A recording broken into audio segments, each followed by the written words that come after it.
We now unfold the next session of today, the panel discussion on the big picture and politicization of institutions. May I now request the chair of this session, Ms. Atishi Marlena, Member Political Action Committee, Aam Aadmi Party, to join us on stage. And may I also request the esteemed panelist, Gilles Verniers, Assistant Professor of Political Science and Co-Director at Trivedi Center for Political Data at Ashoka University. Mr. Neelanjan, Sircar, Senior Research Fellow, Center for Policy Research. Alok Ranjan ji, Ex-Chief Secretary, Uttar Pradesh. And finally, Mr. Murali Krishnan, Correspondent, Deutsche Welle, Germany, and contributor for BBC, to join us on stage. Alok sir, aap bhi.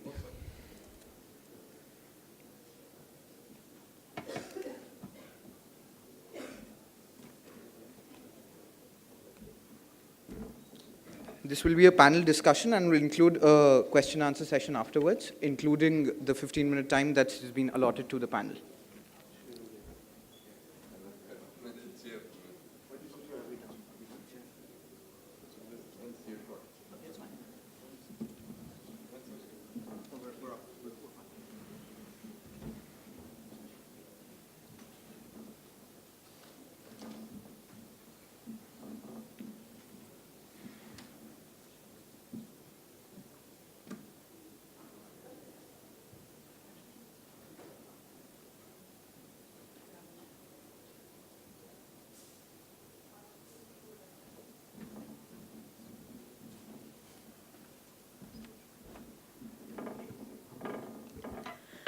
Good morning, everyone. Before I start this panel, I think one comment that I would like to make is that it's usually journalists and academicians who chair sessions where politicians are talking to each other. So this is extremely unusual that a politician is chairing a session where academicians are talking, so it gives me a great sense of power to be able to tell the academicians at some point that you have said enough.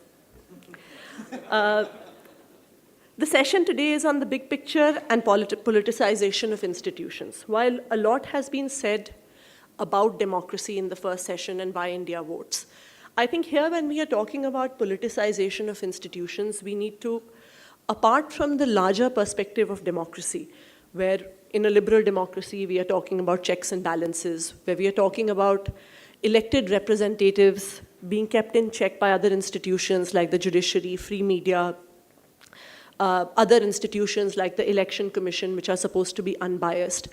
These are all critical components of what a democracy is supposed to be. And this is how we understand what a classic liberal democracy is supposed to be. And this is something that we have often in seminars like this, in academic papers, when we talk in the media. This is often something that we talk about with great pride that India has been. But when we talk about politicization of institutions, I think we need to look very specifically in the context of the last 3 years. And I think that politicization of institutions and erosion of a lot of institutions of liberal democracy has happened in the past 3 years. And it is something that we need to seriously be thinking about. Each of these institutions, the judiciary, I think that the judiciary is making headlines like never before. When 3 or 4 judges of the Supreme Court come out and do a press conference talking about how the rostering is all wrong in the Supreme Court, how there's a problem with the Chief Justice of India, how judgments are biased, I think we are in a very serious situation. For all of us who are looking at media, I think that this is for the first time in the history of Indian media where news channels hold the opposition responsible for everything that goes wrong in the country. And I think that this is a trend that we must not underestimate. That for the first time, instead of holding the party in power responsible, every incident that happens, it is the opposition who is questioned. The opposition is questioned as to why they are protesting against one rape, why they are not protesting against another rape. The opposition is questioned about why, just a couple of days back, someone had shared a cartoon with me on WhatsApp, which had the picture of the Prime Minister and a card in front of him which said, "The buck stopped at Nehru." And So you have the opposition and you have institutions of the government that are held, and historical figures that are held responsible for everything that is wrong with the country. You have these independent institutions like the Election Commission, and we have been very proud of our free and fair elections, and yet 2 instances in the recent past raise very serious questions about the Election Commission. You have the issue of the Himachal Pradesh and the Gujarat elections, where simultaneous elections were to be held, and yet the Election Commission did not announce them at the same time. You have the issue of the disqualification of 20 Aam Aadmi Party MLAs by the Election Commission without even giving them a hearing. And in both of these instances, you've had a senior legal advisor of the Election Commission, Mr. A.K. Mehendirata, come out and say that on each of these instances, someone who had been advising the Election Commission for many, many years, he was not even consulted. So what we have in the past 3 years is actually a systematic erosion by the party in power, by the central government, of each of these institutions that we regard as bulwarks of democracy. Now we wonder that at one level we are extremely proud that we are a democracy. Elections in India are like a festival. Often if you see that on election day, people actually put on their best clothes to go out and vote. And so on the one hand, you have a sense of pride in democracy, the fact that India has been a democracy except for one phase when democracy was suspended during the emergency. And on the other hand, you see that all these institutions, which are the bulwarks of democracy, are being eroded away, and no one seems to notice, and no one seems to be talking about it. How is it that both these things can coexist at the same time? And I think that the answer lies in the fact that a lot of these institutions, which are now being eroded, probably never in the first place had legitimacy in the eyes of citizens. For example, number 1, the judiciary. While we may talk about the independence of the judiciary or the role the judiciary has played many times in protecting the Constitution and other institutions, in the eyes of an ordinary citizen, judiciary is an extremely delegitimized institution. Anyone who has an encounter with the courts, anyone who has ever been to the courts for any personal case, any criminal cases, bhai wahan mat jao, settlement kar lo bahar. And for any person, you know, okay, bhai, what does the judiciary mean? It means tariq pe tariq, tariq pe tariq. It means that none of your cases are actually going to be resolved. So when that judiciary is compromised, an ordinary citizen does not blink an eyelid, because that is their understanding of the judiciary as it is. Number 2, when an election commission, when there's question of an institution, a bureaucratic institution like the Election Commission being compromised, I feel that citizens again don't blink an eyelid, because in their opinion, and Sir here was talking about non-elected institutions within democracies, in the citizens' perspectives, the bureaucracy is already delegitimized. That there is already an opinion in people's, that ordinary people have, that bureaucrats don't work in their interest. And this is a fact that does exist. So when you do have an institution like the Election Commission or other bureaucratic institutions where you have the Prime Minister's office almost directly controlling all bureaucracy of the central government, people do not blink an eyelid because that institution did not have legitimacy as it is. And I think that when we are talking about politicization of institutions, and there has been an extreme politicization in the past 3 years, we should be worried by this politicization. But I think the roots of this are much, much deeper. The roots of this lie in the fact that I think that a lot of these institutions may exist for people like us, who might be the elite, who might be anglicized, who might be sitting in seminars in universities and many conference halls.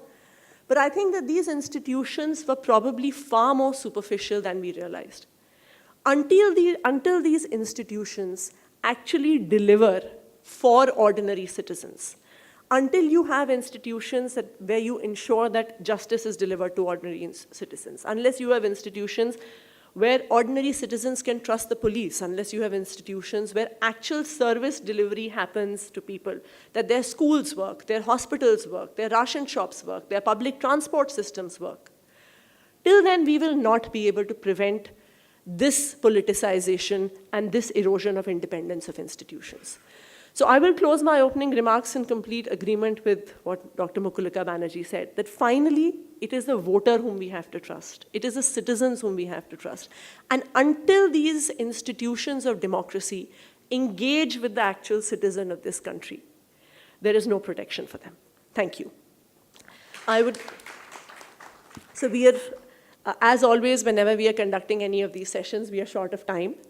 And we have 4 eminent speakers in this session. We have Professor Gilles Verniers, who is the Assistant Professor of Political Science from Ashoka University. We have Neelanjan Sircar, who is a Senior Research Fellow from the Center for Policy Research. We have Mr. Alok Ranjan, who is the retired Chief Secretary of Uttar Pradesh. And Mr. Murali Krishnan, who is a correspondent with Deutsche Welle, Germany, and a contributor for the BBC. So each of these speakers would have about 8 minutes to present their presentations. At about 5 minutes, I'll give you a bit of a reminder that 5 minutes have been passed, and maybe a stronger reminder after 8 minutes. I would like to now invite Mr. Alok Ranjan, who is the former Chief Secretary of Uttar Pradesh, to begin the panel. Thank you. And I think it would be interesting to have a bureaucrat speaking immediately after a politician. So.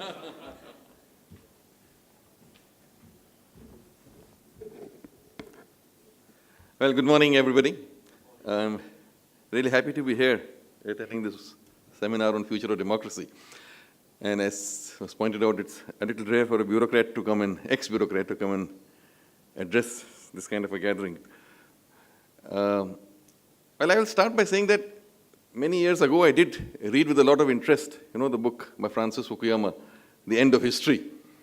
And in The End of History, he talked about liberal democracy being the ultimate model that we seem to have arrived at. The way the liberal democracy was functioning all over the world. He said, this is the end of history. Now there is nothing further about governance systems or institutions. We've reached the ultimate or the end. But over the last couple of years, questions have started getting raised on whether it is really the end of history or not. Whether there is something else which has to come up, a different model which has to come up, whether institutions have to be reinvented, whether democracy as it exists today has to be relooked at.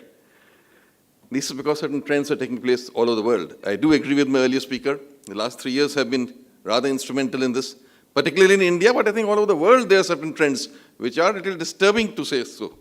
I mean, democracy is taking a different turn altogether. Now, there is talk of moving towards authoritarianism. There's a talk towards moving towards majoritarianism.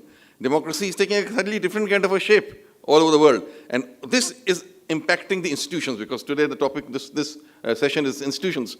This is impacting how various institutions are functioning, how the legislature is functioning, how the executive, how the judiciary, the media, and even institutions like the civil service, which I represent, are functioning. This has a direct impact on that. So I think that needs to be seriously looked into how this is going to shape up in the future. Since I'm an ex-bureaucrat and not many people would talk about the civil service here, I would like to focus not on general, all the institutions. I think all of people here will be talking about the role of judiciary, how the judiciary should not overstep its limits, or how it should not overreach, how should not there be a conflict between the executive and the judiciary, which we are seeing it happening almost every other day, or whether there should be a conflict between executive and judiciary. The other issues which we talked about earlier on, Sunita Aranji was talking about media and fake news, or media giving sensational news only because people want to read only that, and whether media today is getting politicized, whether it is giving only a certain viewpoint, or it is working as a handmaiden of a particular group or a particular vested group or not, and whether really informing the citizen as it should. These are various issues which need to be taken up. The legislature, for instance, I'll say, how much time is the legislature spending on framing laws or making laws which represent the will of the people? How much time of the parliament is getting lost these days with whoever may be at fault? But the question is, somehow the basic purpose of coming out with legislation, with laws for the people, representing the will of the people, how much time is really being given to that? That, I think, all this will shape the future of democracy. But talking of the civil service and the bureaucracy, I think that is an institution which, I think Sir also out here talked about, the role of the non-elected, non-representative institutions like the civil service becomes very, very important to look at.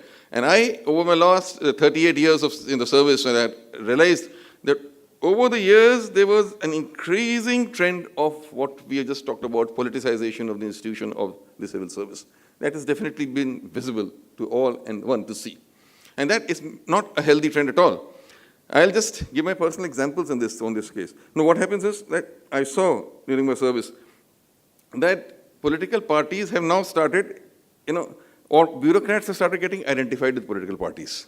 And that is a very strange and unhealthy trend which has happened, because the civil service or the bureaucracy was supposed to be neutral, it was supposed to be anonymous, it was supposed to be impartial, it was supposed to be fair and just and representing giving public service delivery to the people and responding to the needs of the people or aspirations of the people, as was talked of in the earlier session.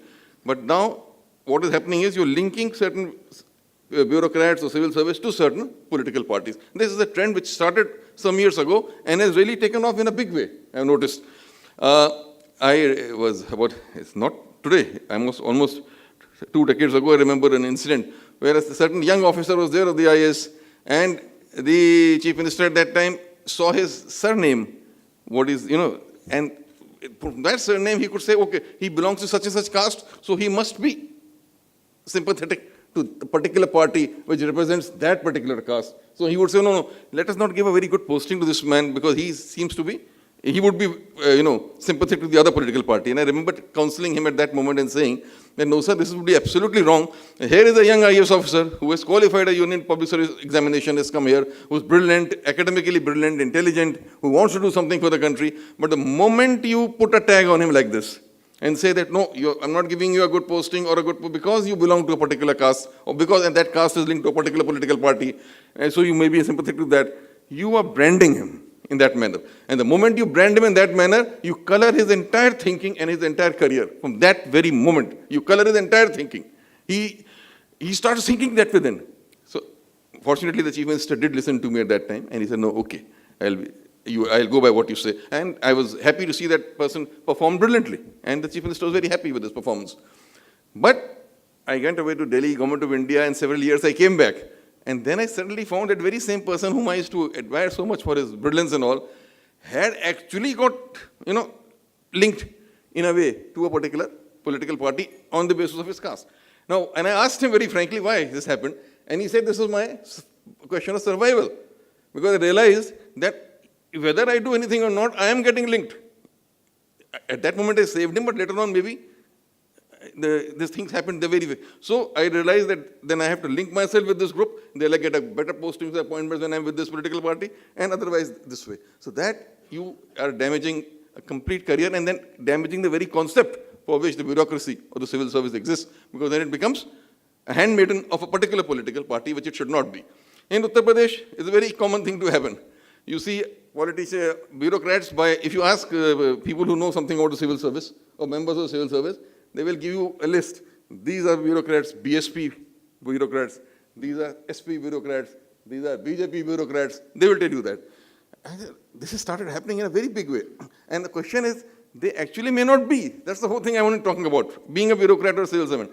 Just because you hold a particularly good position or a good assignment in when a political party is in power, that other political party which it comes to power identifies you with that and then starts taking action against you. The first thing they do when a new political party, a new dispensation comes into power, you'll see it happening anywhere, not only UP, even happening in the rest of the country also. They'll immediately change this, reshuffling of bureaucracy, as the word comes in the media. Reshuffling of massive reshuffling of bureaucracy. Now, this massive reshuffling of bureaucracy is nothing else but whosoever seems to be holding important positions in the earlier government, they tend to think that he is identified with that government. And so change him and bring in a new set of bureaucrats, a new set of officers whom they think would be more loyal to them. So where is the loyalty which they talked about? Loyalty to a political party, whereas the loyalty of the civil servant has to be to the constitution, loyalty to the rule of law, loyalty to, to do good public service delivery, be a professional in that way. That is getting changed over time. Who is at fault? How much? Both are at fault in a large way. The political parties also, and my brother colleagues, the bureaucrats also are at fault. There's no doubt about it. They also use this as a weapon. When they want, good assignments or other things, they deliberately link themselves to the political party to show that we are more loyal than anybody else. And that they also are encouraging this kind of alignment. So a very unhealthy kind of a situation has arisen where this institution or the bureaucracy or the civil service has got politicized in a very big way.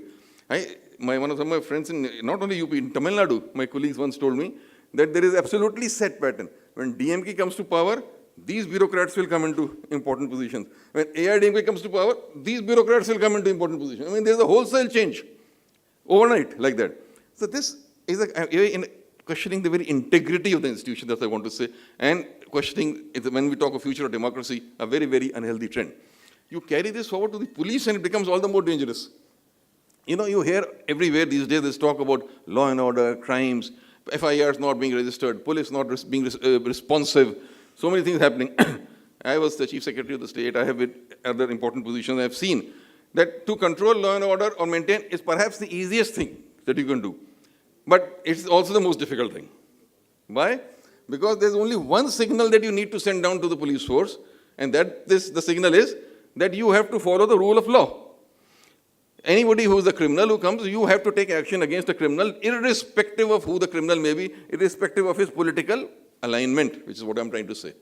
But today what has happened is, everywhere this is happening, I'll tell you. The police force, the moment you comes with a complaint against somebody, will first of all try and find out whether this person has any political alignment against whom an FIR is being considered. And if he has, he will go slow on that matter. Even though he doesn't get any instructions from the top. He himself starts going slow on the matter or starts avoiding taking action. So this is the politicization of the police, which has happened in a big way, which is the major thing which has an impact on law and order or the crimes against women or other crimes that are being talked about these days. This is the main reason, nothing else. There's nothing, no space science involved in having a good law and order or having a good criminal administration. Nothing really. It is just this very simple thing that the police force has to work as an institution which responds to the rule of law, and a criminal is a criminal irrespective of what his face may look like, and they take action on that. I think that is perhaps the most important thing which I have seen in my experience.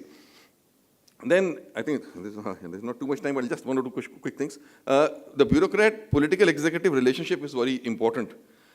They have to work together. You can't have a system where you say that they are antagonistic to each other. They cannot be. They have to work together. Only then will they be able to have better public service delivery, which is the right to every citizen to have. So they have to work together. But then the question comes up, a very important thing, political interference. So the question comes, what is political interference and what is this genuine, is the first one, I hope, no? Not the third? Okay, I'll just stop there.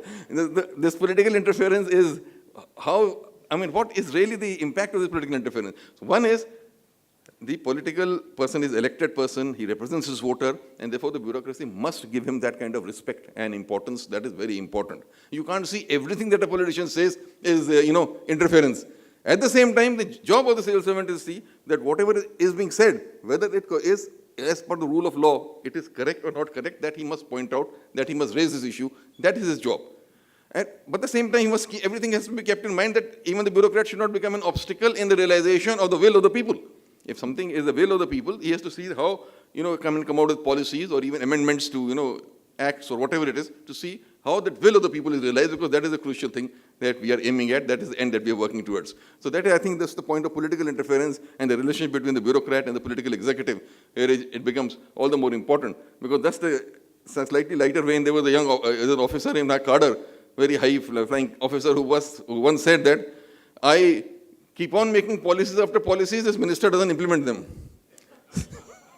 So that is kind of reversal of role, which has unfortunately happened these days. He said it in that way, but this is exactly what has happened. Today, the bureaucrat is busy framing policies, and the minister who's supposed to frame policies is busy implementing, meaning thereby most of them are interested in transfers, postings, promotions, establishment, very concerned about these issues, which is not their job. This should be left to the bureaucrat to handle it.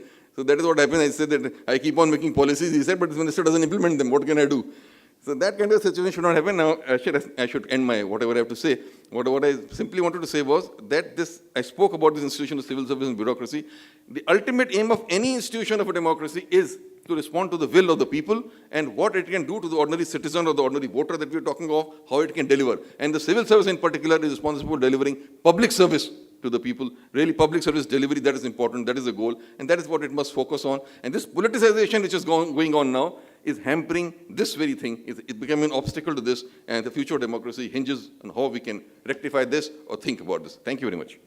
Thank you, sir. As it is, I was very worried that I was giving him the loudest warning when he was talking about political interference in the bureaucracy.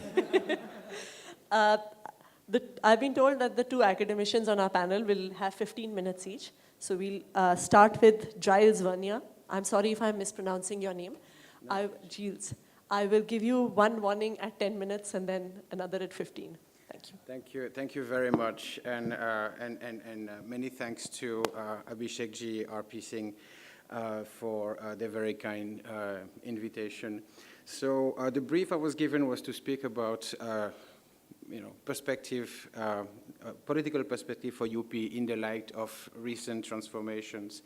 And I'm going to stick to that, but I do believe that by highlighting some of these trends specific to UP politics, we touch also to a number of the issues that have already been raised this morning. So what I would like to do is to offer some data and a broad reflection on what I see as two connected major transformations of electoral politics in UP. The first one is the question of building majorities, how majorities are built, and on the other hand, the question of political inclusion. So, as you very well know, the last 3 assembly elections in UP have all produced single majorities, won each time by a different party. The BSP in 2007, SP in 2012, and last year by the BJP in 2017. So this is a major change, a major transformation compared to the recent past. Before 2007, you have to go back to 1985 to find a party winning a single majority of seats in the assembly. That was Congress under ND Tiwari. Before 2007, the last chief minister to have completed a full term in UP was Sampurnanand in 1960. Incidentally, the only chief minister to have served 2 consecutive terms in UP was G.B. Pant, and that was before and after independence. No one else actually did that after. Between the last Congress government of ND Tiwari and the 2007 elections, UP has been governed by 10 successive chief ministers and has been placed under president's rules on 4 occasions. So there are a lot of possible explanations for this instability, but one of the main reasons was that through much of the 1990s and early 2000s, political parties in UP were preoccupied with building a core electoral base for themselves, usually defined on narrow caste basis, at the cost of the fragmentation of the electorate and of the party system. As a result, no party could claim to form a government of their own, and as a result, UP and its institutions suffered from a deep crisis of governability. Past 2002-2003 elections, parties changed gear and gradually adopted strategies that were far more inclusive. And that's the second transformation that has occurred, is that in these 3 campaigns, in these 3 recent campaigns that have led to the formation of these majorities, they were based on generalist, inclusive political discourses, as well as on electoral strategies that claim to be inclusive, at least in terms of caste, in terms of distribution of tickets. All major parties in UP have adopted a similar catch-all rainbow coalition discourse centered around the promise of inclusion and development for all. Parties have shed their explicit caste preferentialism to adopt an inclusive discourse that is also reflected in the strategies by bringing diversity into the distribution of tickets. A third transformation is that at the same time, electoral campaigns have also become more personalized, more centered around party leaders, the top leadership, focused on the projection of their individual and providential qualities. Campaigns tend to be reduced to a confrontation between party leaders, and in many ways, the ground for the highly personalized campaigns of Narendra Modi in Uttar Pradesh and the all-encompassing tone of the 2014 general elections in 2014 was prepared by similarly personalized campaigns, similarly inclusive tones of the BSP and SP campaigns in 2007 and 2012. So the question I ask is, do we take this inclusive turn of political parties at face value, or is there a room for critical examination of those changes? Is the claim of inclusion of political parties justified? Is the building of parliamentary majorities the result of a dilution of old forms of doing politics, notably caste or identity politics, or the result of a reconfiguration of how identity politics works? To answer these questions, I look at the social profile of the political class to see whether the people who contest and the people who therefore represent, who are elected, reflect this inclusive turn. My observation is that as parties felt the need to broaden their electoral base, they have localized their electoral strategies and have sought to recruit their candidates among new types, new forms of local elites, grounded in local business activities and local networks, as opposed to old traditional forms of elite more based in land ownership, white-collar professions, the lawyers, and so forth. These new elites that have emerged through long-term social and economic change in UP tend to belong to a greater variety of castes, but they do tend to come from similar forms of business activities. I shall come back on that a bit later. So in the first part of this expose, I describe the change and provide evidence for it, and in the second part, I'll touch upon some explanation. So about the inclusive turn of political discourse and of electoral strategies in UP, parties no longer admit that they target specific segments of the electorate. Parties who do that explicitly, openly, actually get punished by voters. In the 2007 election, the BSP showed the way that in order to build a majority from a minority of votes, you should dilute your caste-based preferentialism, provide representation to a wider array of castes, and forge local alliances between your core support base and candidates who belong to locally powerful groups wherever that is possible. Kanshiram had theorized that the BSP would never win an election on its own without co-opting individual candidates who belong to locally dominant groups, mostly OBCs, since no Dalits could win in non-reserved seats. So the party had to make local alliances in which caste and dominance played an important role. As a result, the recruitment of candidates by the BSP has been diverse in terms of caste, but very elitist at the same time, because they needed to rely on the influence and the mobilization capacity of local strongmen. And if you look at the caste composition of BSP MLAs over time, the largest chunk actually counterintuitively tends to come from the OBCs, mostly dominant OBCs. They make roughly 40% of the party's MLAs. 2007 onwards, the Samajwadi Party adopts a similar strategy of expansion of its support base by distributing a large number of tickets also across caste, largely to upper caste who had traditionally been somewhat underrepresented in the party. The SP campaign on the theme of inclusive development, social harmony, while at the same time distributed tickets according to local power configuration and local demographic circumstances. If you look at the share of OBC MLAs in the Samajwadi Party over time, between 1993 and 2012, it is reduced by half. It goes from 50% to about 24, 25%. And the representation of other group increases in a similar manner. So at surface level, at the level of discourse and electoral strategy, you have a discourse that is very inclusive and which is necessary and useful to attract a lot of voters, most of the large number of voters who are not aligned, who do not participate in those local caste considerations.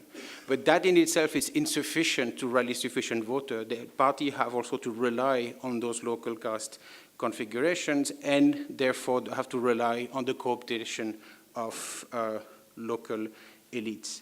So the inclusiveness of parties, which is real in terms of caste representation, does not mean that parties have stopped paying attention to caste. Parties seek to expand their electoral base through the forging of local caste alliances wherever that is possible. And the discourse of inclusiveness also at the top also enables parties to conceal their caste-based, localized caste-based strategy. Parties, all major parties, have to play both registers at the same time. So for a fairly long period, 10, 15 years, regional parties, SP, BSP, were better than national parties at this game. They have a faithful core electoral base, which is quite strong, contrary to and cohesive, contrary to the BJP and the Congress. They have strong local organizations that send reliable information to the party high command, and their position of strength itself enables them to attract strong self-funding candidates.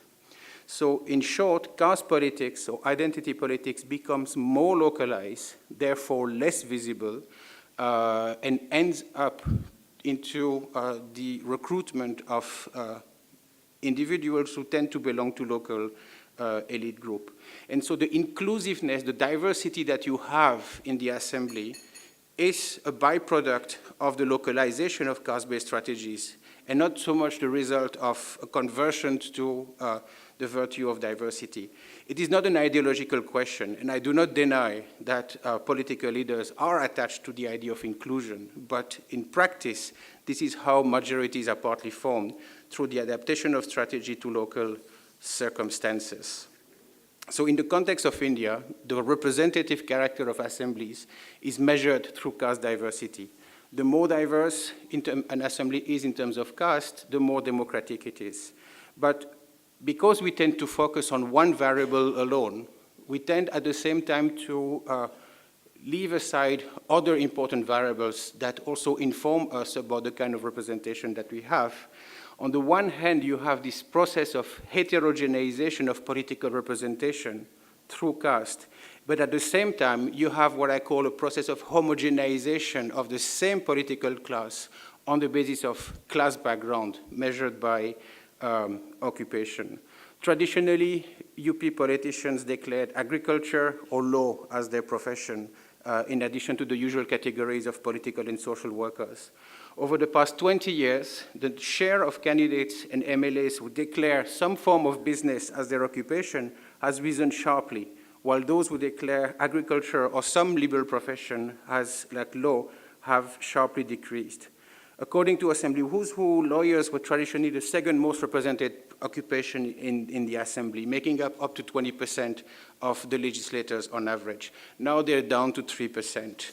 Farmers, agriculturists used to be roughly half of the Assembly. They're down to 23, 24%. They have been replaced, these categories have been replaced to a large measure by individuals who come from local business background or local business network. Only 7-8% of MLAs in the 80s declare themselves to be businessmen. That share goes up to 50% in recent elections, 2007 onwards. What do we mean by business? Of course, it's a vague category, and here, I mean, it's there are technicalities, but this is obviously a term that is very vague and not easy to handle. It's a broad and vague category. No one, of course, declares their business activities. I know personally a number of politicians, social workers who on the side run local petrol pump empires. In my years of fieldwork, I have encountered a number of lawyer politicians who own factories, who run private schools, who took participations in their partners or friends' businesses, so the category is a little bit blurry. Many MLAs declare more than one profession. People change occupation over time. I know personally a number of MLAs who ran as agriculturists and became businessmen after they joined politics. I know a number of businessmen who ran into politics and the moment they got elected became social workers, right? So there is also the issue of extra-legal activities or extra-legal occupations, which by definitions are not declared, at least not in Vidhan Sabha records. But all in all, the rise of this figure of businessman politician in politics has been spectacular, nearly half of the assembly right now. And what is interesting is that this phenomenon cuts across political parties. It's more pronounced in the BSP, actually, which makes sense because the strategy was from the beginning to recruit local elite in order to compensate for the weakness of being an overtly Dalit party. But it's also true to a large measure to other parties. Congress actually lags behind. It is also prevalent across caste categories. About 40% of Muslim MLAs and Dalit MLAs, SC MLAs are actually businessmen. It really cuts across. You have variations between sub-regions. The phenomenon is more pronounced in Western UP, Doab, than in Awadh or in the Northeast. The reasons is that the parts of UP that have transformed economically have basically transformed the financial sources from which politics is basically funded and has also churned out more new elites based on new forms of economic activity who can convert their economic capital into political capital. Very quickly, if 2-3 minutes. Very quickly, if you look at the kind of business activities that we are talking about, you basically have all the usual suspects. Construction, real estate, contracting, builders, transport companies, liquor distribution, petrol pump ownerships, brick kiln owners, and so forth. These are sectors of economy that share 4 important characteristics. They are prosperous and cash rich. They generate a lot of cash, which of course comes handy.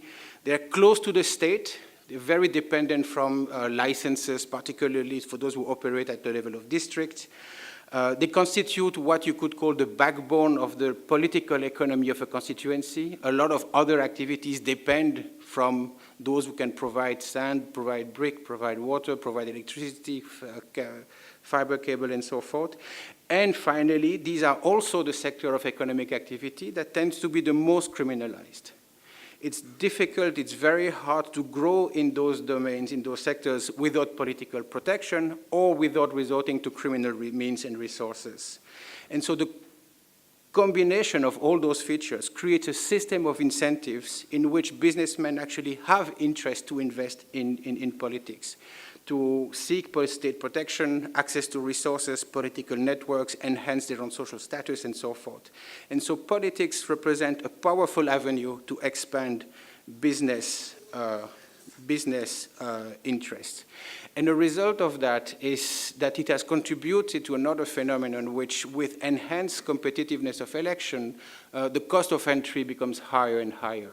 Not just the amount of money you have to spend during the campaign, but the amount of money you have to spend to become a candidate in the first place. The amount of money that you have to generate the moment you are elected if you want to sustain yourself. And you have a number of structural factors which also put added pressure on the system. The fact that what I call the political life expectancy of UP politicians is very, very short. Besides party leaders, people rarely serve more than 1 or 2 or 1 or 2 terms. Let me jump to my conclusion. One observation first is that the BJP in 27 is actually not different. One of the many reasons that sustain or explain the success of the BJP in 2017 is that it has emulated the strategies that were adopted by the BSP first and the SP later on in terms of ticket distribution. Of course, there's an upper caste bias in the among their MLAs, but the proportion of businessmen among them is the same as it was in the previous 2 assemblies, and that's a change for a party like the BJP. And so the rise, and this is my conclusion, the rise of businessmen politicians has far-reaching consequences for the democratic life of UP. Their entry into politics has contributed to increase further the cost of entry into politics, making it more elitist, making money more and more central to candidate selection. It has also contributed to produce a political class that is elitist and inclined to defend entrenched individual or group-based interests.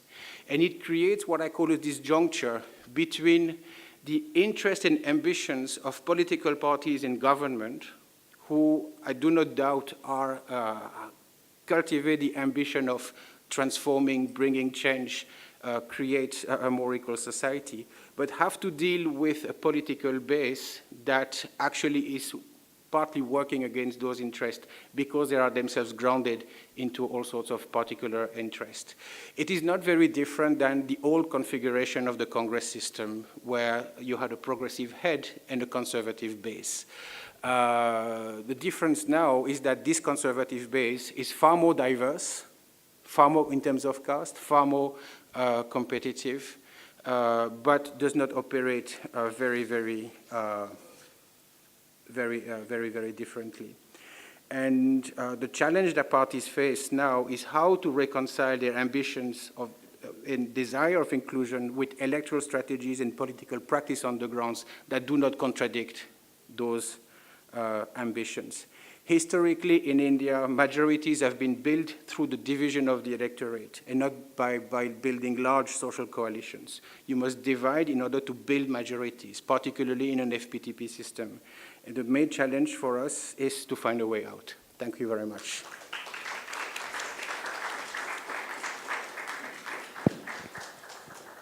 Thank you so much, especially for that insight about, I think, businessmen, politicians, I think, because that raises this entire issue of, in democratic institutions, the theoretical assumption is that your representatives will be reflecting the interests of the people who are voting for them. But if you see this social phenomenon, then whose interests are elected representatives representing? Thanks. I'd now like to invite Neelanjan from Center for Policy Research. As I said, one ping of the glass at 10 minutes, and then the next at 15 minutes.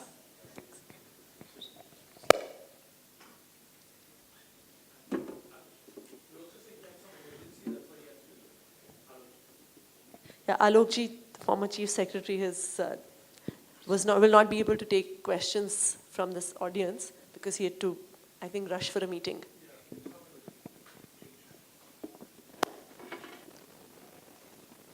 So first, thank you to Dr. Banerjee, Dr. Verniers, and the Progressive Council for inviting me.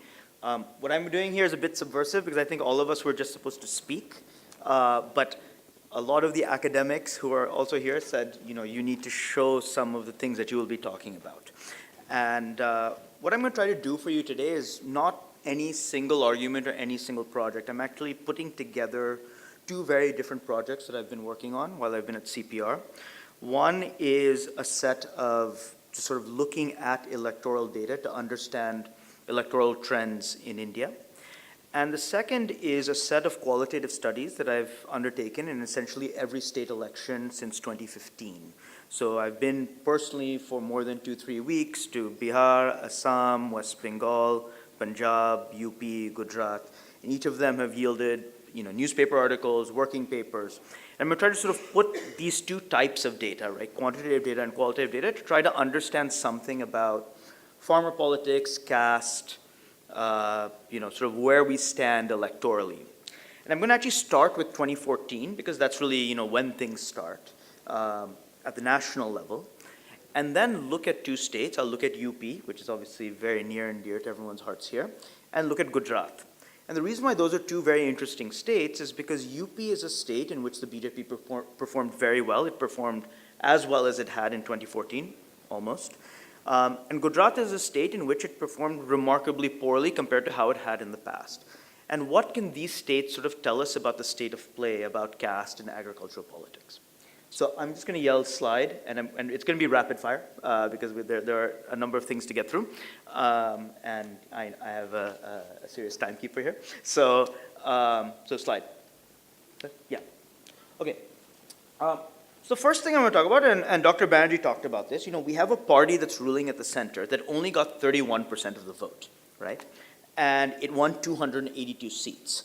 So it won 282 seats, actually it had a strike rate of around 66%, which means it won 66% of the seats in which it contested.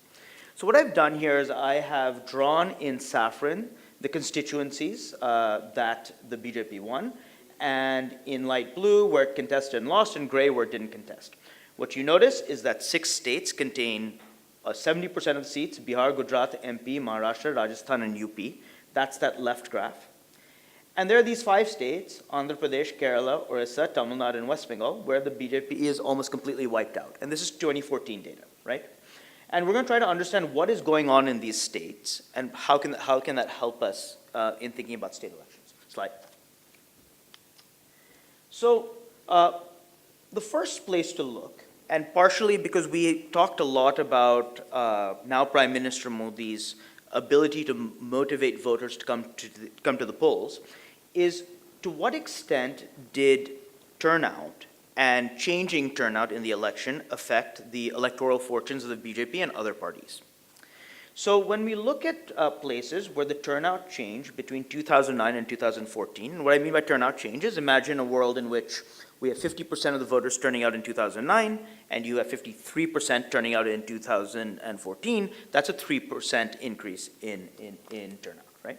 So when the turnout was less than 5%, the BJP's strike rate is actually only 24%. When the turnout change is more than 5%, the strike rate jumps to 81%. There's a very strong relationship between turnout change and whether the BJP can win. I've done some fancy stats thing on the right, which I'm not going to explain, but basically it shows that as the turnout change goes up, the probability of the BJP winning a constituency just shoots up like a rocket. Slide.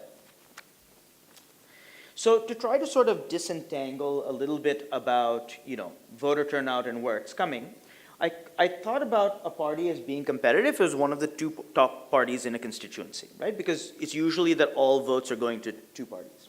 And you can see that where the BJP was competitive, there was almost a 10% increase in turnout. And where the BJP either didn't contest or was not competitive, there's a very, very low increase in turnout. So there definitely is a relationship in 2014 between the BJP being there and voters coming to the polls, new voters coming to the polls. I'll tell you that I don't have in this presentation, in other places where I spend more time on this, we tend to think that a lot of this increase in turnout is coming from small towns. It's coming from young men. It's often coming from people who are OBCs. And we'll talk a little bit more about that actually as I talk about the states.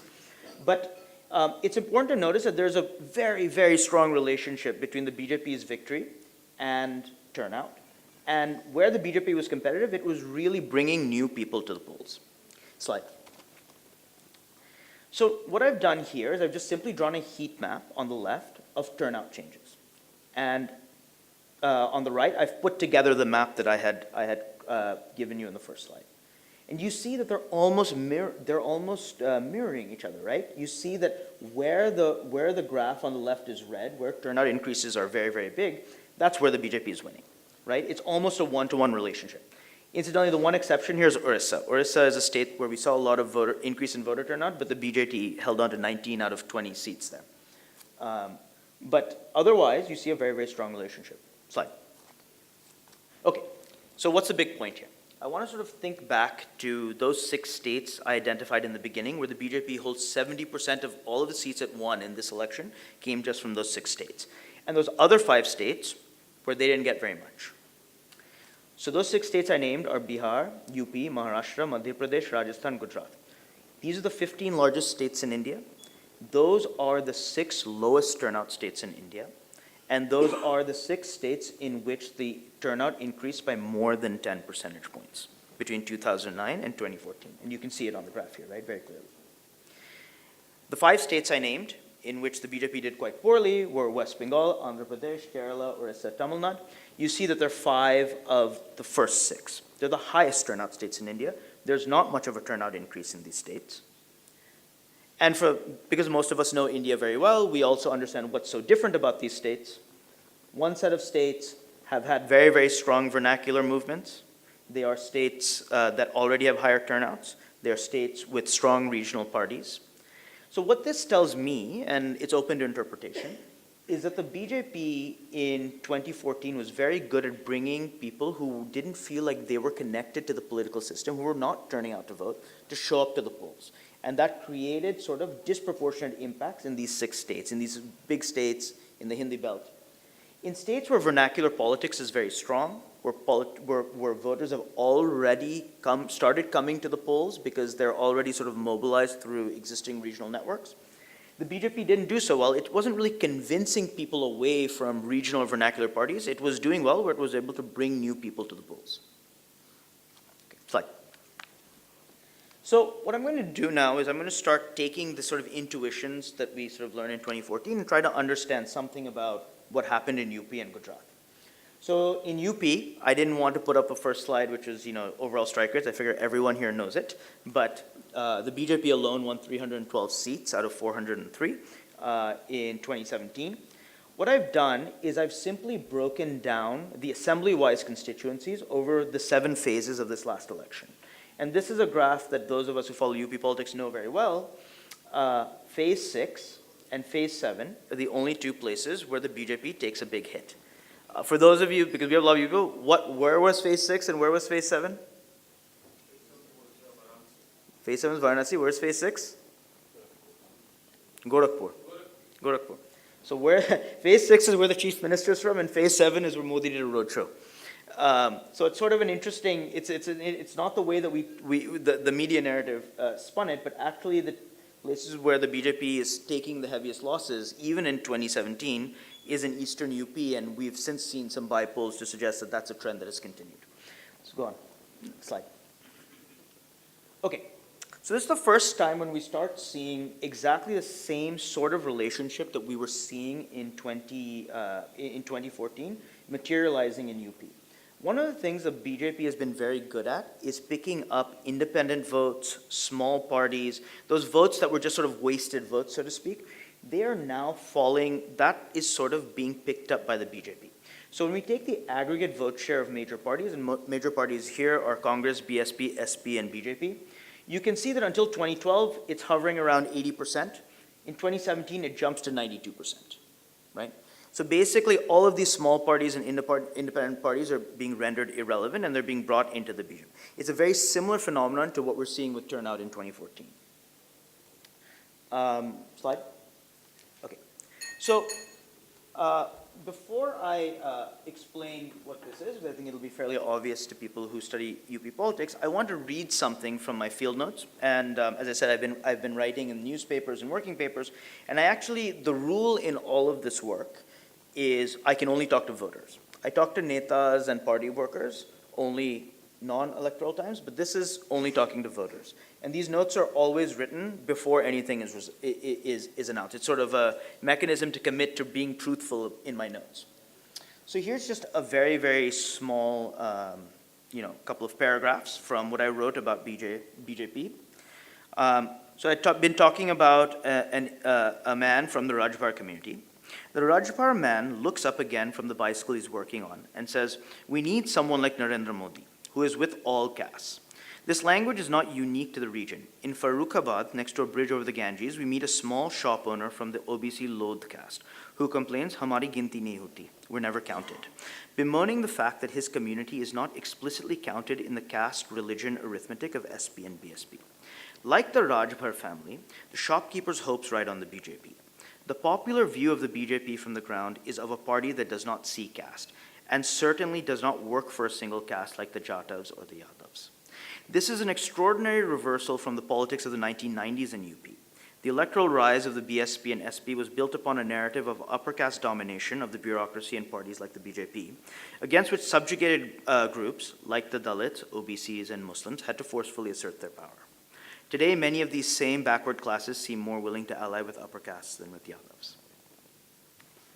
So, the implication is clear in terms of the way one should be thinking about the kinds of things we were hearing on the ground, and this is what many of you probably heard on the ground when you were in UP. And just to sort of show that it's a kind of coalition that makes sense, what I've done is I've taken census data and looked at those places and looked at the strike rates for the BJP in 2012, 2014, 2017, where the percentage of non-Dalits and non-Muslims is less than 40%, and those where it's more than 60%. And you see that there's a huge increase. There is extraordinary consolidation of OBCs and upper castes in UP. And I have other data which shows actually there isn't much consolidation at all, despite what the media was saying among Dalits and Muslims. That's not what happened. Okay, slide. Okay, so I want to just contrast this with Gujarat very quickly, and this is going to be a much shorter claim. People here care probably less about Gujarat than they do about UP. But the reason why Gujarat is interesting is that it looked like a safe state for the BJP. The BJP has been in power since 1995, and you can see that it's actually had an extremely stable coalition for somewhat controversial reasons. But it has won between 115 and 127 seats between 1995 and 2012. So it's basically always winning the same number of seats, right, out of 182. Slide.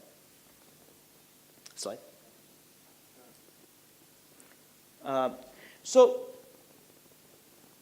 we know now that the BJP did not do well in Gujarat, and it's interesting to think about why. And because I have less time, I'm going to sort of jump to it and give something from my notes, and then we'll sort of go through the data. We also visited Radhanpur constituency, where Alpesh Thakur, leader of the Kshatriya Thakur Sena, is contesting the election on a Congress ticket. As a nod to the strength of the Thakur population in the constituency, the BJP has also fielded a Thakur candidate. In a village on the outskirts of town, we meet a young Thakur auto rickshaw driver who would be supporting Alpesh Thakur due to his work in the villages during the recent Gujarat floods. He made clear distinctions between national and state politics. Prime Minister Modi ji is like Mahatma Gandhi to me. He is a great man, but the people under him here in Gujarat are crooked and do nothing. He further complained that agents at the mandi, the agricultural market, who buy cumin, the main agricultural product in the area, are largely patidars and refuse to give Thakurs a fair price, instead showing explicit favoritism towards other patidars.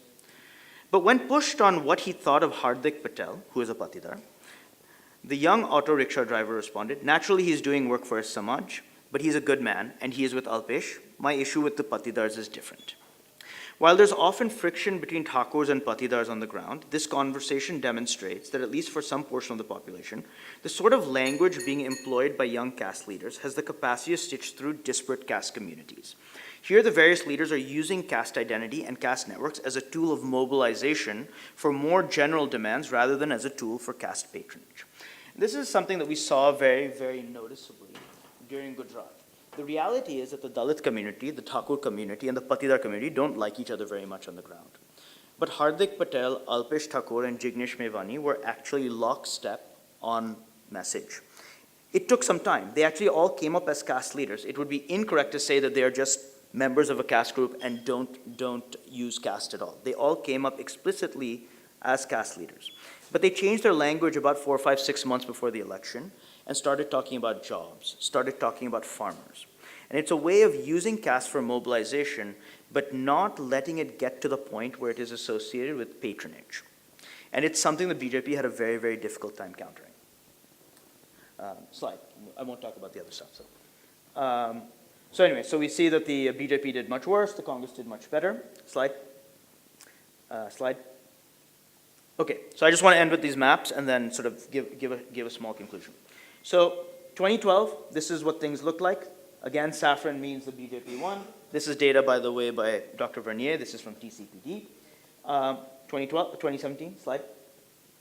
You see a massive green show up in Saurashtra, right, in the sort of bottom left corner. So for those of us who know about Gujarat, what we also know about Saurashtra is that there's only one big city there. It's Rajkot. All of the other cities you think about in Gujarat are actually on the right side of this map. And so despite being rural or urban, which is the kind of language we're using in the media, that's not really a meaningful distinction because there are a lot of people living in villages who are no longer farming. The real distinction was that this was a move against people who were, this was a vote by people who were genuinely invested in agriculture, who were upset by the BJP. So slide. So when we look at how the BJP did in Gujarat, if we look at places where the agricultural share of the population is less than 50%, there's almost no change in strike rate for the BJP. But when the agricultural share of the population is almost 2/3 or more, you see a massive drop for the strike rate for the BJP. So we know exactly where things happened. And so this matters a lot for when we think about electoral politics and where the BJP might be vulnerable in North India and so on and so forth. There are many people living in villages, but who are not actually primarily farmers. They're commuting to the city, they're laborers, and so on and so forth. But then there are people who are genuinely facing the shocks of demonetization, volatility in the agricultural markets. And that is a group of people who are far more discontented with the BJP. Slide, just final thing. So there's a couple of things. I wanted to sort of open up as questions rather than giving sort of concrete conclusions. One is, so a lot of people say, okay, well, what is the problem the farmers have? Isn't urbanization good? Isn't economic growth good? The answer I always give people is that in principle, even in Gujarat, people would say, yeah, that's true. Except the problem in Gujarat is that the model of development we've had has given us cities, but it hasn't really given us human capital. It hasn't given us education. If I'm a farmer and my children also don't really have the capacity to engage in the new urban economy, then why should I be a supporter of this sort of new urbanization, right? When we think about countries that have made a big leap forward in terms of urbanization, East Asia, Southeast Asia, we think about countries in which the human capital problem was dealt with to a much greater degree than it has been in many states in India. And so when we think about why farmers might be discontented, despite showing things about urbanization, showing things about economic growth, it's because in a very real sense, it's a population that's left behind. And that they don't necessarily see futures for their children. I can give a lot more. There are many people here who work on farmers. I can say a lot more about farmers. I won't. The other sort of big point I want to make, and it's something that's been tracing through this entire presentation, is that we should not be thinking about caste in politics in some sort of simplistic, one way in which caste works in politics manner, right? I wanted to show that there were two models here, one in which the BJP very successfully counter-mobilized against, and one that the BJP had a very, very hard time against. And perhaps it's worth thinking about the ways in which caste intersect with politics in this day and age. Thanks. Thanks, Neelanjan. I'd like to now invite Mr. Murali Krishnan.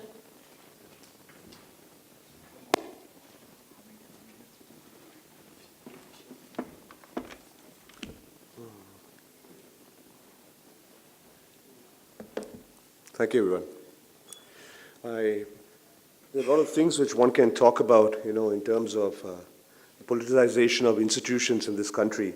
But I'm going to give a sort of a broad sweep, and given the time constraints, and after which perhaps we could take more questions to sort of flesh out the details. Given the current atmosphere in the country right now, everything is politicized. It is not as if it did not exist earlier. The bureaucracy, the police, the army, education, the media, the judiciary, right? And it's sort of, what we're seeing, however, I think the trend which we've seen in this last few years is that a dangerous trend, a trend which I think is perhaps eroding the very sort of functions of these institutions which many thought were hallowed, which many thought would sort of function for people, for democracy, for a functioning democracy. So therefore, as I mentioned earlier itself, I'm going to give a kind of quick wrap on what I perceive and as I see things right now. For the first thing, I'm talking about the politicization of the army, right? What does it imply? Broadly, it implies that the personnel of armed forces are identifying themselves with political ideologies or political parties. The actions, conduct, and ownership of the armed forces are part of the political discourse. And political parties invest, in cultivating the personnel of armed forces to exploit public sentiment. In such an environment, the military promotions and appointments get mired in political considerations. Professional judgment gets compromised, leading to advice and actions of the armed forces becoming politically partisan. And therefore, what we're seeing, I have noticed, is a very dangerous trend in affairs of national securities, in national security especially, where it sort of weakens democracies. And we notice a politicized army, becomes a stakeholder for political power and policy. And the political control over the armed forces comes under threat. In its most extreme form, the military usurps political power. We just saw about a few months back the army chief, Bipin Rawat, when he was speaking at the United Institute in New Delhi, saying that, lamenting the fact that how the army was becoming increasingly political. And however, he did not sort of go on to expand why he said that. But if you look at the sort of the examples of the surgical strikes which were carried out by the army, both in Pakistan as well as and in Myanmar to flush out the Northeast rebels, what is important is the political class try to sort of personalize the approach to critical national security issues, And that was something which was dangerous. And it was also sort of ventilated by the then Defense Minister Manohar Parrikar, who gave much credit to the Prime Minister Narendra Modi, for an operation that never has happened before. And that was tom-tommed all over. But another interesting thing which I just found out, about this particular person, and I'll tell you who it is I just dug this out. And this happened in February this year. And I'm just quoting what he said. I don't think you can change the political dynamics of the area, the Northeast, particularly Assam. If it was 5 districts to 8 to 9, that inversion, that demographic change through Muslim migrants entering the state from Bangladesh has taken place. Whichever be the government, there is a party called the All India United Democratic Front. If you look at that, they have grown into a faster time frame than the BJP grew over the years. When we talk of Jansangh with 2 members of parliament, and when they have reached, the IUDF is moving at a faster pace in the state of Assam. Finally, what will be the state of Assam? We have to take a call. And that statement did not come from any political leader. That came from the army chief himself, Bipin Rawat. So therefore, that is sort of a very sort of disturbing sign, a disturbing trend. And we've already seen in the past where the General VP Singh has joined the Bharatiya Janata Party. And there is every likelihood, and the fact is, if these trends are not checked and sort of taken into account, that you will increasingly see a politicization of the army. We already saw it during the agitation of the one rank, one pension scheme itself, which was split wide open. But nevertheless, how it was, capitalized by the ruling party.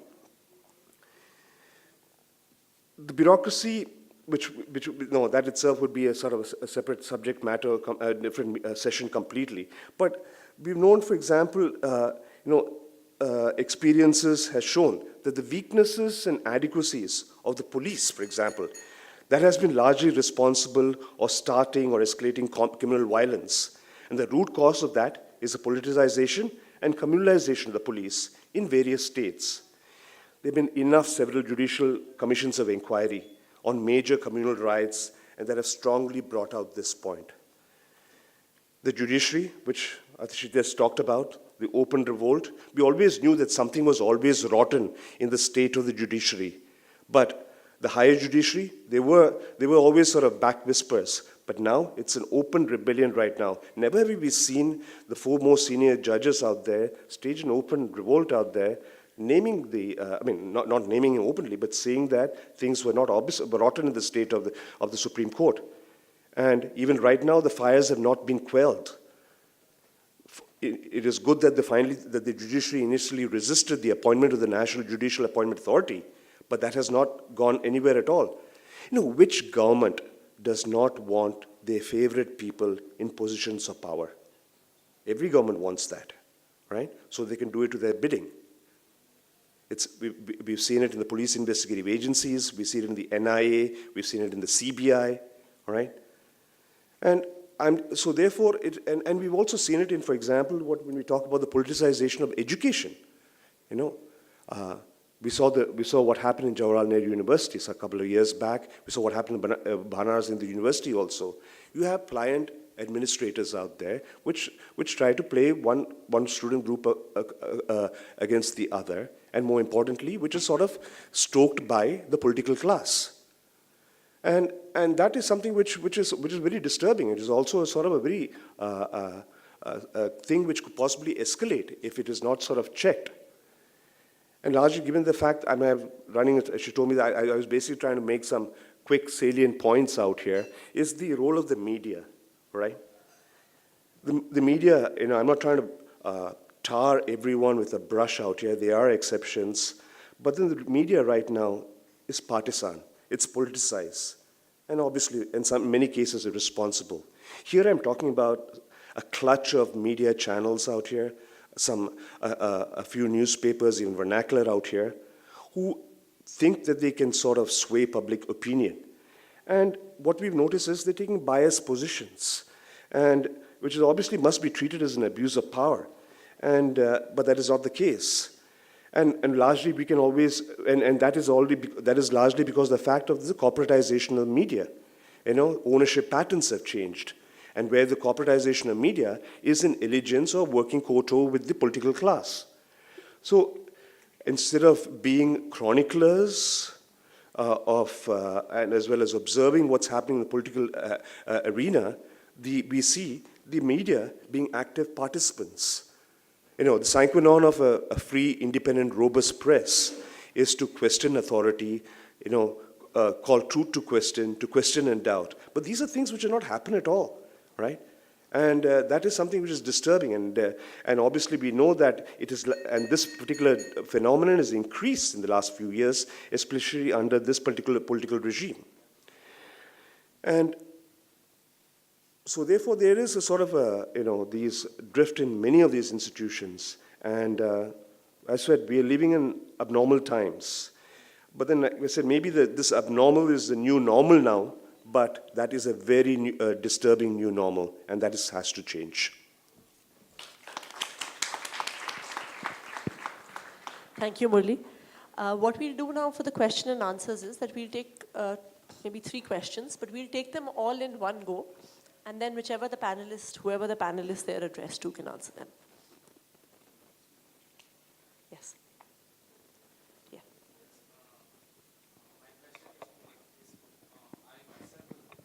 I myself is working as an advisor to politician, and you were also working as an advisor to politician. Were. So my question is very simple, that when your aspirations are very clear, and politician is also clear on your aspect also, but how you address the issue where bureaucrat is treating you as a burden, not as an asset. So how you address that issue, that is one question. And second question is, don't you think there is a need of defining the role of politician and bureaucrat? Because the thing is that, because of failure of bureaucrat, that as voters... Short. Yeah, short. Voter blames that because that रोटी मतलब बिजली पानी नहीं मिल रहा है, ये सब नहीं मिल रहा है. But somehow there is a gap in people's mind that what is the role of this? Yeah. Sir? Great. This is my question. Any other questions? Manisha?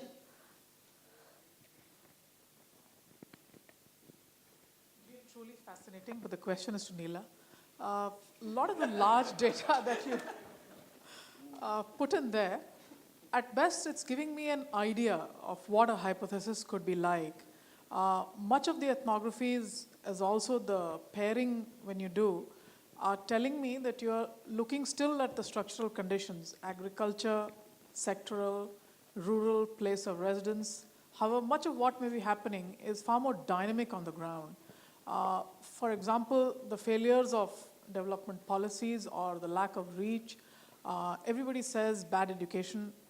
You can't figure it in either into rural or to agriculture. So then you tend to assign these reasons to what you know, falling prices. And then you say, oh, I don't know if there's a sudden voter turnout.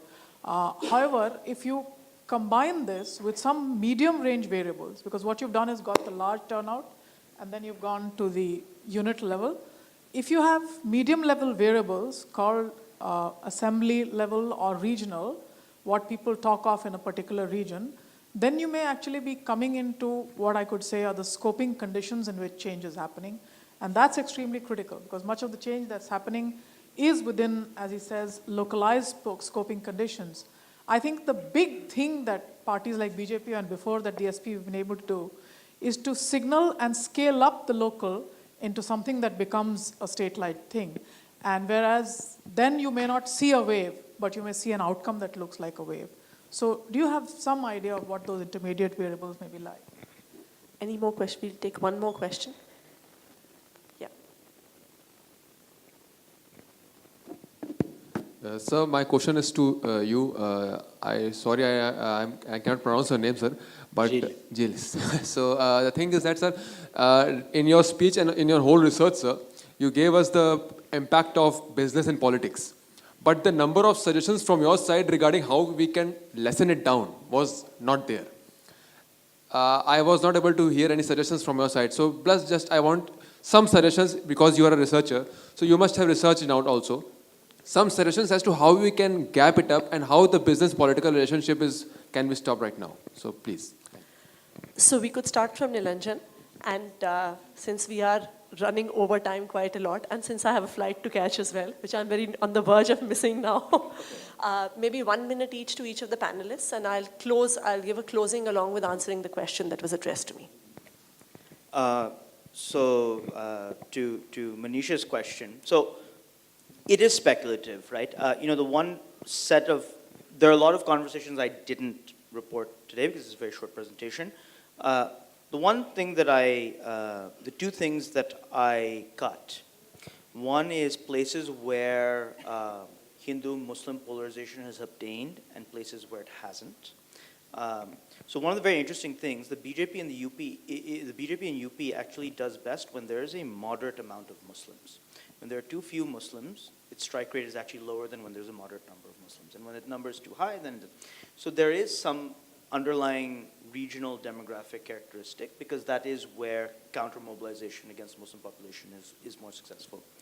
The thing that I would say about the Gujarat case and the big question going forward, the three leaders I named, Alpesh Thakur, Dinesh Mevani, Hardik Patel, they may have cooperated with the Congress this time, but it's telling that none of them are from Congress. They have not come through Congress, right? And what does it mean to have leaders that are attempting to be mass leaders or making those kinds of demands that reach that kind of popularity as completely independent actors who then perhaps ally with one party or another? And is that something that is scalable? Is that something that is happening in other states? I mean, to me, that actually is the most important variable. And it's not, unfortunately, something that we have an easy answer for. All right. Thank you very much for your question. It is indeed an important one. I don't know that I have an answer that will satisfy you on how to lessen, the grasp of business interest in politics. What I can tell you is how we should not approach a question like that, which would be to try to restrict entry to certain candidates on the basis of certain characteristics, such as private interests or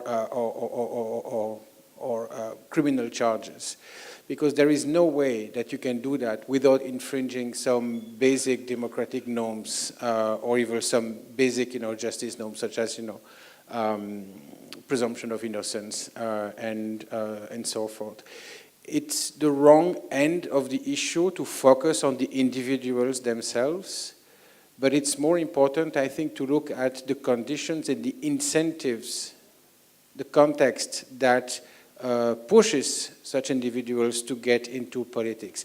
And not just that, but also to be rewarded by voters because they have those characteristics. The fact that there's a bonus for money and muscle in politics comes from the fact that the state is largely dysfunctional, that people don't have access to their entitlement, that you need the mediation of some local strongmen in order to access some of your basic, rights and entitlements from the state. So if you can fix that, you kill the incentives to appeal to local strongmen to perform roles and duties which normally should be performed by, say, the administration or other government bodies.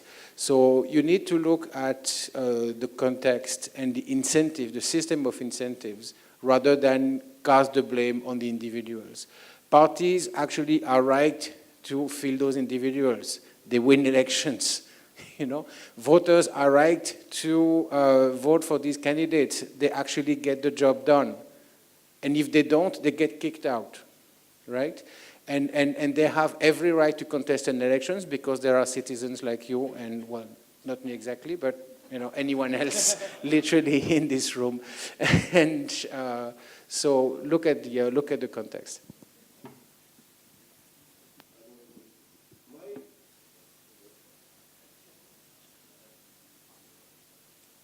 Check. My concern out here is how a political party in power has steadily eroded the confidence, public confidence in these institutions. Institutions which have been built over years, and we've seen a steady erosion over the years. And sometimes it's minimal, sometimes it's drastic. And what we really need to do is sort of restore confidence, build that trust.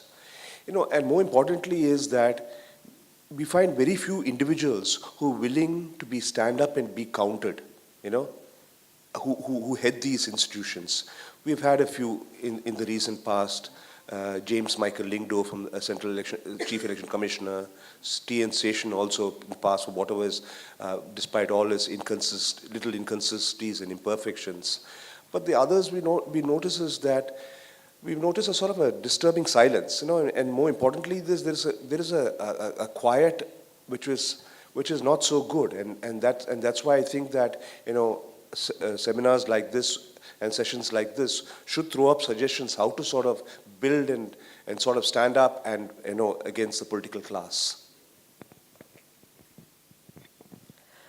To your question about the bureaucracy, I think there's a larger issue which needs to be addressed about the bureaucracy, and that's not just to do with the fact that I'm from the Aam Aadmi Party and we are in constant conflict with the bureaucracy, is the accountability of a bureaucrat.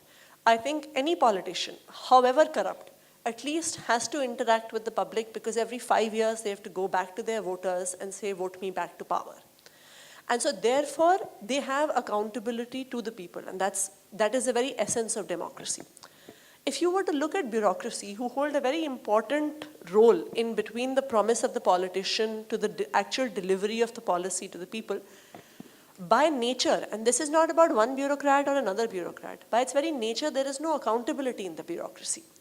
So whether, if I am a secretary, if I'm an education secretary, whether schools function or don't function, if I'm a health secretary, whether government hospitals function or don't function, it does not affect my career prospects. I will remain a bureaucrat, I will move up in the hierarchy, and I will move steadily towards the rank of the cabinet secretary, which is my ultimate ambition, irrespective of what happens to the ordinary citizen of this country. And I think this is the most crucial question that needs to be addressed as to how such an important institution in democracy can have absolutely no accountability.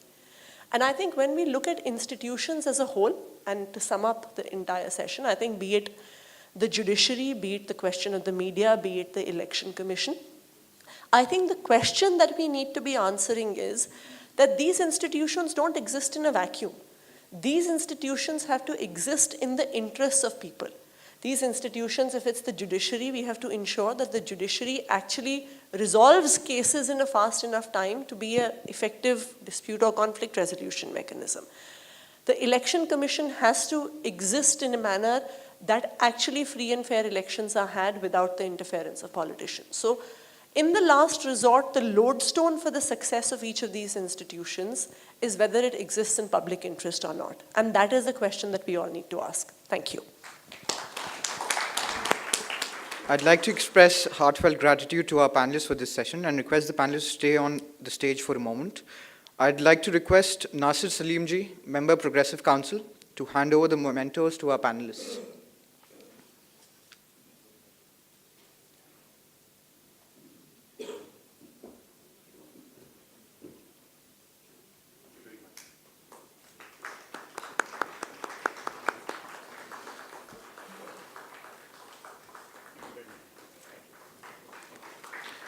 We'll now have a short break of 15 minutes.